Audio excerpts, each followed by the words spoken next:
Tout à l'heure, tu nous as expliqué pourquoi, selon toi, tu as été conduit vers la sortie petit à petit et tu Ouais. disais on m'a reproché d'avoir fait des choses fausses pour être mise en avant avec Ouais. Manu et ces mêmes personnes faisaient la même chose. Mais pourquoi d'après Ouais. toi est-ce que ces candidats t'ont reproché ce qu'ils faisaient et qui sont ces candidats? Ben, parce que j'étais le meilleur, ça, simplement. C'était enfin, sans prétention. Tu sais, j'ai jamais eu de prétention, je me suis jamais pris pour un autre. Et les Marseillais à Miami, les Marseillais à Cancun, les Marseillais à Rio, j'étais solide. J'étais solide, les gens m'appréciaient parce que je trichais pas avec eux, quoi. Et après, je suis arrivé Marseillais à Rio en couple, Marseillais en Thaïlande en couple, et j'arrivais plus à jouer ma partition. Et vu que je commençais à perdre mon trône, c'est là que j'ai divagué un petit peu. Je me suis dit, putain, il faut que je trouve des solutions. Et c'est pour ça que j'ai essayé de trouver des solutions avec Manu. Parce que si j'avais été célibataire, à l'heure actuelle, j'en serais pas là. Donc voilà, c'est pas un regret, hein. Et si j'avais été célibataire, j'en serais pas là. Oui, mais Antonin, selon toi, pourquoi te reprocher ce que d'autres font? En fait, ils avaient, tu sais, quand une personne est devant soi, dès qu'on peut lui faire un croche-patte dans ce monde-là, hein, ben, on lui fait. Et là, c'était mon seul angle de faiblesse, c'est que moi, j'arrivais à encaisser les coups. J'arrivais à encaisser les coups, j'arrivais voilà, on me dit, ouais, tu as fait ci, tu as fait ça, ouais, si tu veux, j'en foutais. Mais à l'époque, dès qu'on touchait à Manu, ça m'affectait. Donc, et c'était mon point sensible. Et ils ont compris clairement qu'il y avait une faille dans ça et ils se sont engouffrés. Et petit à petit, je me souviens même que les directeurs du programme m'ont dit putain, mais ce qui serait idéal, c'est que tu sois le méchant de la bande. Donc, j'ai pas envie d'être le méchant. Ils m'ont dit oui, il faut être le méchant, c'est très bien le méchant. Non, j'ai pas envie d'être le méchant. J'ai envie d'être moi. Après, j'ai fait des erreurs, je les assume. Ils les ont fait par la suite aussi. Ils ont fait de fausses histoires. On le voit tous les jours, hein, des couples qui se forment, qui se déforment. C'est comme ça, c'est la vie. J'ai une question, Antonin, qui m'a été posée à plusieurs reprises par des membres de ma communauté. Moi, j'ai pas la réponse, mais toi, peut-être que tu vas pouvoir nous éclairer. La production, est-ce qu'elle est au courant de ces mises en scène? Est-ce qu'elle les pousse? Est-ce qu'elle essaie de les éviter? Comment ça se passe? Ben, évidemment. Ben, moi, la preuve, les Marseillais en Thaïlande. Et il se passe quoi? Il se passe que quelques mois avant, je trompe Manu avec Stéphanie. Donc, je suis allé chez Stéphanie et on a couché ensemble. Et voilà, ça s'était pas su. On arrive dans les Marseillais en Thaïlande. Règle d'or du programme, c'est que ce qui se passe à l'extérieur ne rentrera jamais dans le programme télé. Mais là, t'imagines bien que c'est la plus grosse bombe de la télé-réalité, enfin, de l'époque qui arrive. C'est que j'ai trompé ma copine avec Stéphanie. Les gens, ils veulent tous que je me remette avec Stéphanie. Donc, bingo pour eux. Et là, ils ont fait croire, ils ont tiré un trait sur leurs règles, on va dire. Ils ont fait rentrer l'extérieur dans la télé-réalité. Ils ont accepté parce que je me souviens que les candidats, comment ça s'est passé, c'est Stéphanie qui parle en off de ce qui s'est passé. Et bien sûr, au micro, les ingestions, ils entendent de ça. Et voilà, ils se font une réunion,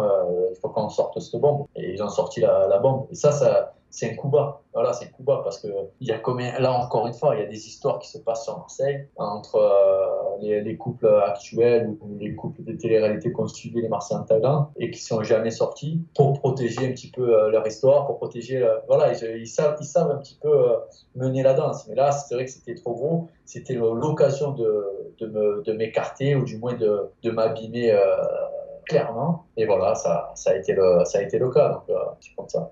Il y a des téléspectateurs qui utilisent le mot scénario. Alors le mot scénario, ça fait clairement penser, si on prend la définition, à un producteur de film qui va être dans son bureau et qui va écrire, tu vois, alors là, il faut qu'il se passe ça à tel moment, là, ce serait bien qu'il y ait tel enjeu, là, tel rebondissement.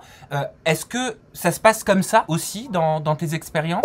Là, ce que tu viens de faire, je pense que c'est exactement ce qu'ils font, dans le sens où ils doivent se dire, j'aimerais bien que ce candidat se rapproche de cette candidat. Donc, j'aimerais bien que les deux se disputent, j'aimerais bien. Voilà, ils spéculent. Après, ils font en sorte que ça se dirige vers leur souhait. En aucun cas, ils vont arriver le matin en disant, voilà ton script, tu dois dire ça, tu dois dire ci. Non, c'est pas scénarisé comme ça. Mais après, c'est vrai que c'est poussé. Voilà, c'est guidé. C'est une série réalité. Donc, c'est un mélange des deux. Le candidat par lui-même, il sait clairement que ce qu'il a à faire. Les productions, ils savent distiller un petit peu dans le cerveau des candidats la marche à suivre. Bah justement, comment tu utilises les mots faire en sorte, pousser, guider, tu vois, je les ai notés. Comment la production pousse les candidats, comment la production fait en sorte que des situations se passent, comment la production guide les candidats. Ben, tout simplement, si je suis intéressé par une fille, ils vont essayer de me faire un travail avec elle, c'est-à-dire je vais aller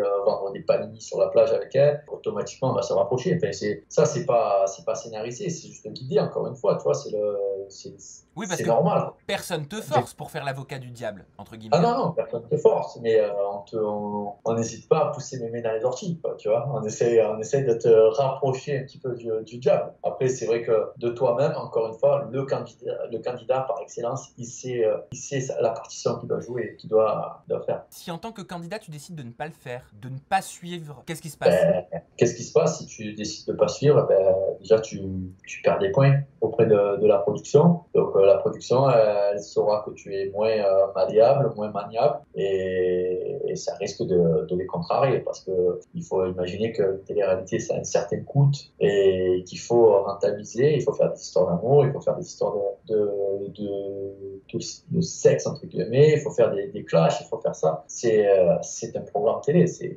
y a du business derrière. Donc ça serait mal vu d'aller à l'encontre de la marche à suivre. Est-ce qu'on vous donne des recommandations? Est-ce qu'il y a des secrets de polichinelle? Est-ce qu'il y a des choses qu'il ne faut impérativement pas qu'ils sortent? Ben, évidemment, ben oui, oui, il y a eu des moments dans la télé-réalité où il y avait de sales histoires qui auraient fait 10 fois plus de buzz que ce qui se passe habituellement dans les programmes télé. Mais soit c'est trop violent, soit c'est trop choquant, soit c'est hors contexte.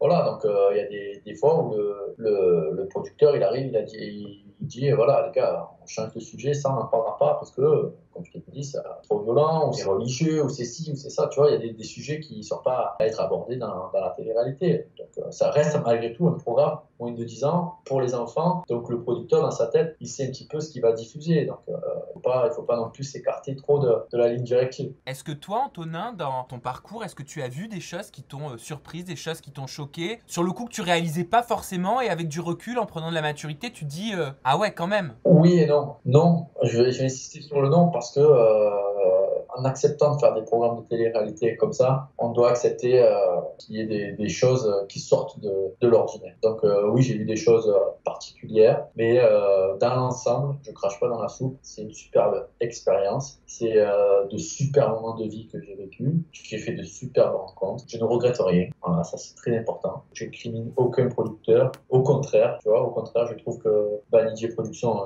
la production avec laquelle je ne travaille plus, est pour moi les cadors dans la production parce qu'ils font leur travail à merveille. Ils ont un superbe lien avec leurs candidats. Donc non, non, je ne regrette rien, ça. C'est bien, tu ne fais que relater ton expérience comme tu Exactement. estimes Exactement. l'avoir vécu.